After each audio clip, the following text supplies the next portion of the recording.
We all agree innovation is essential, but not every type of innovation makes sense at every stage. In fact, using the wrong one can drain time, money, and momentum. Geoffrey Moore's framework in dealing with Darwin connects the dot between the types of innovation and the life cycle stage of your product or service. And once you get this timing right, you can stop wasting resources and start innovating with real strategic impact.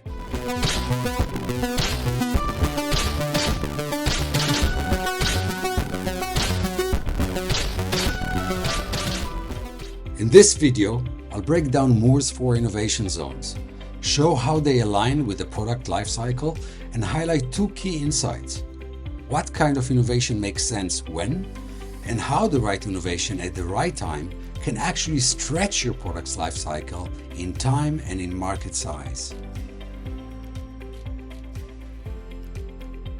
Moore defines 4 zones of innovation, each designed to solve a different kind of problem. Product Leadership Zone: breakthrough or disruptive innovation. You're creating something new, differentiating and capturing early adopters. Customer Intimacy Zone: experience innovation. You tailor value to customer needs, improve UX, personalize offerings. Operational Excellence Zone: efficiency innovation. You streamline processes, reduce costs, scale effectively. Category Renewal Zone: business model or market innovation. You reinvent your position in a declining or saturated market. Each zone aligns with a specific phase in your product's life cycle.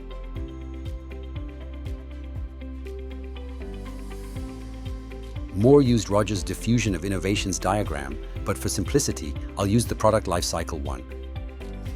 Let's map that to the classic product life cycle: introduction, growth, maturity, decline. In the introduction phase, you're defining the product and the market. This is where you need product innovation: bold, differentiating, sometimes risky moves. In growth, you've got traction. Now it's time to extend the offering, build platforms, respond to needs. At maturity, growth slows. Customers expect stability, not surprise. So the focus shifts to efficiency and experience innovation. And in decline, optimizing won't save you. It's time for renewal. New models, new segments, maybe even sunsetting old products to fund future plays.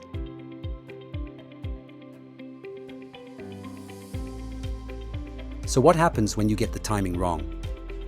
Let's say you're a startup in the introduction stage.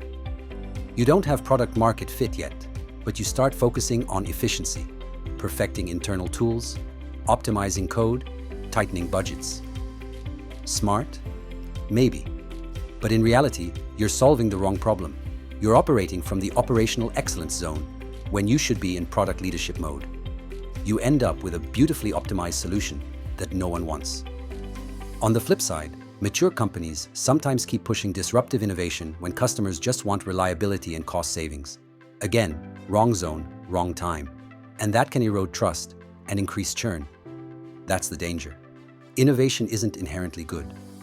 It's only good when it's aligned with your product stage and your strategic goals.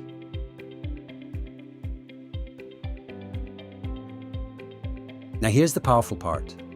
Innovation doesn't just fit the life cycle, it can actually reshape it. The right kind of innovation can extend longevity by improving the experience or driving efficiencies. It can expand market size by reaching new segments or launching new delivery models. And it can reignite growth by repositioning the product or business in a new category. Think of innovation as a tool that lets you stretch the curve, both in time and in value. For example, Apple's iPad hit a plateau. Instead of reinventing the device, they extended its life through experience innovation, Apple Pencil, multitasking, efficiency plays, education, enterprise pricing, and new market targeting. Result? A product that gained a second wind. So you don't always need to disrupt. Sometimes the smartest move is to stretch what's already working, in the right way at the right time.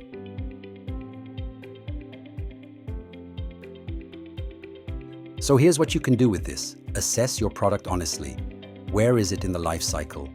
Don't confuse growth with maturity or maturity with decline. Choose the right innovation lens. Not every feature request is valuable.